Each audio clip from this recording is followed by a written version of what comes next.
Good morning students. स्वागत है आपका हमारे यूट्यूब चैनल विस्कोर एकेडमी में। मैं हूँ विक्रांत और आज हम सीखने वाले हैं बहुत ही मज़ेदार और आसान विषय, वो है डाइजेस्टिव सिस्टम। वीडियो शुरू करने से पहले अगर आपको पढ़ना लिखना अच्छा लगता है तो कृपया इस वीडियो को लाइक करें, अपने दोस्तों के साथ शेयर करें और हमारे चैनल को सब्सक्राइब करना बिल्कुल न भूलें ताकि आपको हमारे नई वीडियो सबसे पहले मिले। आज का हमारा विषय है डाइजेस्टिव सिस्टम। तो चलिए बिना समय गंवाए शुरू करते हैं। ये सब इम्पोर्टेंट पीवाईक्यू होते हैं, जैसे हम देख रहे हैं। इससे पहले अपन ने 40 सवाल किए हुए जिसके 4 वीडियोस हमारे यूट्यूब चैनल पे अवेलेबल है। अगर आपने वो देखे नहीं हैं तो प्लीज़ जाके वहाँ पे देखें। और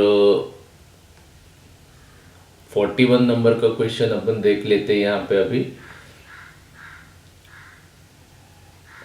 oedema is due to except, मतलब एडेमा जो है किस वजह से होता है एक छोड़ के। ये सवाल पूछा गया हुआ है एम्स जोधपुर और ऋषिकेश में, 2017 का सवाल है। तो हर बार की तरह हम इम्पोर्टेंट फैक्ट्स देख लेते हैं। Oedema is swelling caused by excess fluid trapped in the bodies tissue. जो बॉडी टिश्यू होता है उसमें एक्सेस फ्लूइड क्या हो जाता है, ट्रैप हो जाता है, जिसकी वजह से एडेमा होता है। इट में notice more in hands, arms, feets, ankles and legs. Signs include structure और shiny skin, increased abdominal size, swelling or puffiness of the tissue directly under the skin, especially in the arms or legs. Skin that retains a dimple after pressed for several seconds. It can be results of medication, pregnancy, or an underlying disease. Often congestive heart failure and kidney disease or cirrhosis of the liver। ठीक है, तो ये सब इसके explanation है।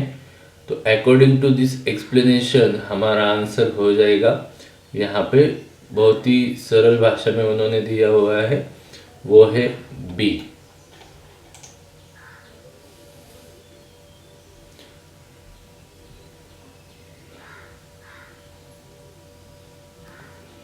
Oedema is swelling caused by excess fluid. ठीक है, B वाला आंसर हो जाएगा यहाँ पे। Decrease hydrostatic pressure. 42 वाला क्वेश्चन देख लेते हैं। ये ESIC 2016 का क्वेश्चन है। Dash dash is invagination or telescoping of portion of the intestine into an adjacent more distal section of the intestine which creates a mechanical obstruction। ठीक है, यहाँ से कौन सा होता है जो मैकेनिकल ऑब्स्ट्रक्शन पैदा करता है? ये वाला सवाल बहुत बार एग्जाम में पूछा गया हुआ है। तो यहाँ पे इम्पोर्टेंट फैक्ट्स देख लेते हैं। फर्स्ट ऑफ ऑल,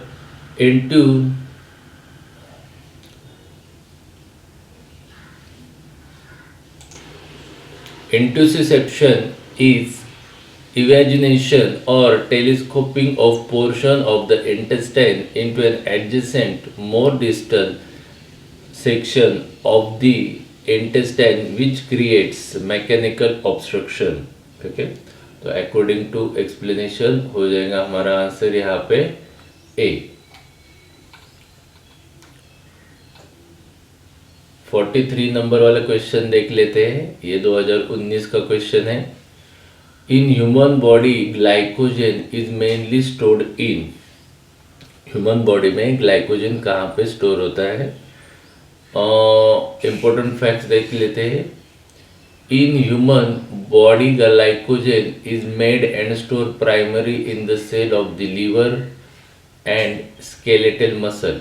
ठीक है, तो in the liver glycogen is can make up 5 to 6% of the organ's fresh weight, and the liver of an adult weighing 1.5 kg can store roughly 100 to 200 or 100 to 120 gram of glycogen. ठीक है, तो यहाँ पे answer हो जाएगा हमारा C, liver.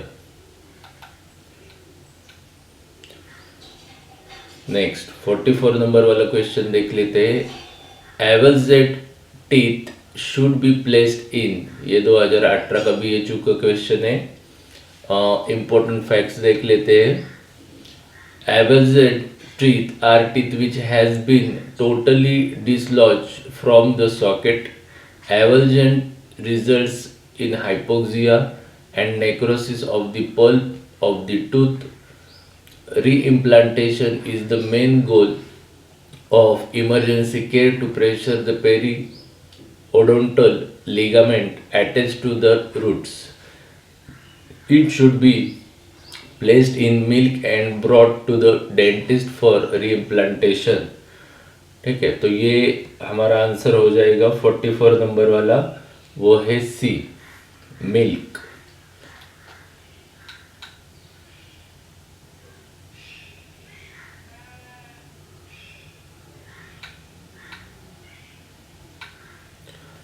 Forty 45 number वाला question देख लेते हैं। The larynx is close during swallowing by, ये आरआरबी 2019 का क्वेश्चन है।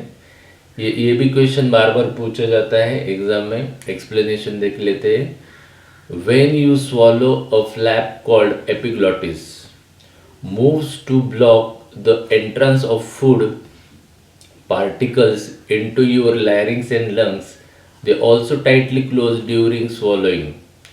That prevents food from entering your lungs.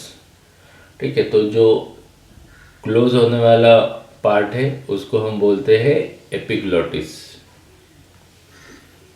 46 number वाला क्वेश्चन देख लेते हैं। यहाँ पे सारे के सारे PYQ है और सभी एग्जाम्स के लिए इम्पोर्टेंट है। 46 वाला क्वेश्चन है, which one of the following is a function of the liver, इनमें से कौन सा है जो लीवर का फंक्शन है। आरआरबी 2019 का सवाल है।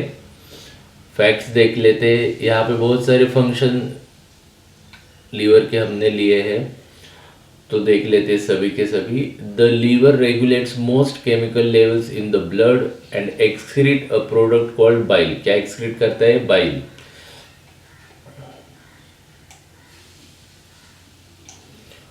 This helps carry away waste product from the liver. The primary function of the liver are, तो पहला है यहाँ पे bile production and excretion, excretion of bilirubin, cholesterol, hormone and drugs, metabolism of fats, proteins and carbohydrates, enzymes activation, plasma protein synthesis such as albumin and clotting factors, storage of glycogen, vitamins and minerals.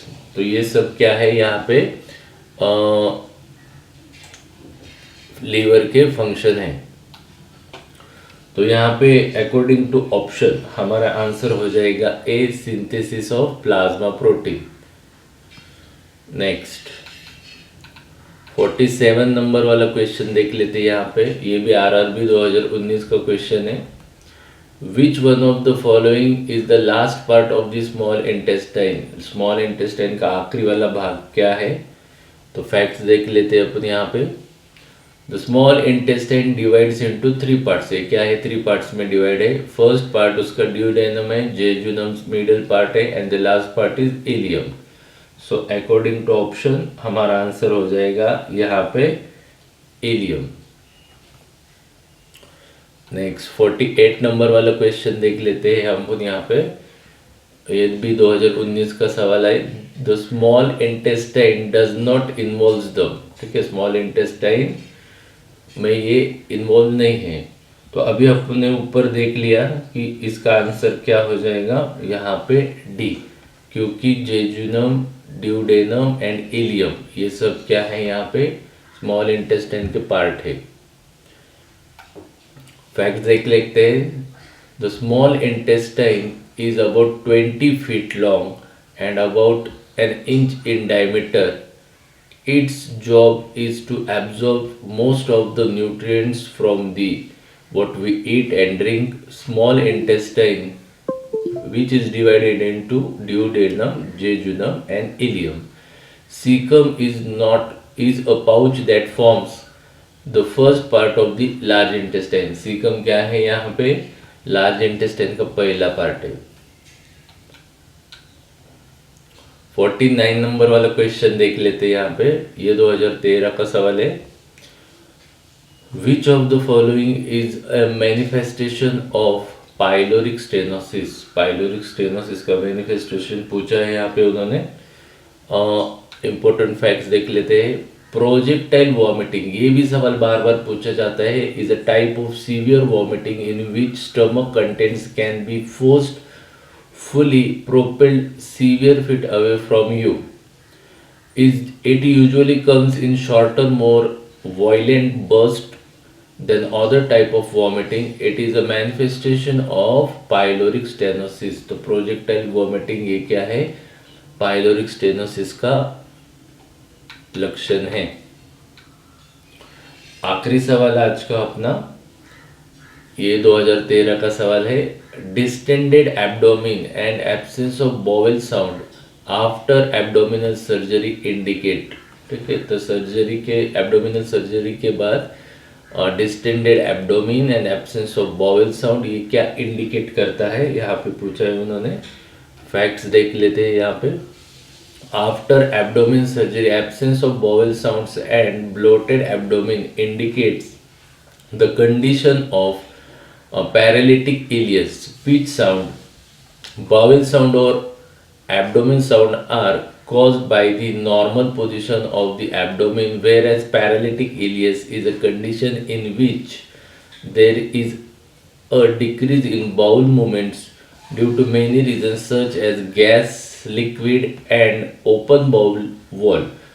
ठीक है, तो यहाँ पे answer हो जाएगा अपना B, paralytic iliacus ये कारण है एब्डोमिनल सर्जरी के बाद, जो कि distended abdomen and absence of bowel क्या करता है, बाउल साउंड दिखाता है। मतलब ये लक्षण वहाँ पे देखने को मिलते हैं यहाँ पे। तो दोस्तों आज के वीडियो में बस इतना ही। अगर आपको वीडियो अच्छा लगा हो तो लाइक ज़रूर करें, चैनल को सब्सक्राइब करें और बेल आइकन दबाएं। मिलते हैं अगले वीडियो में, तब तक के लिए धन्यवाद और नमस्ते।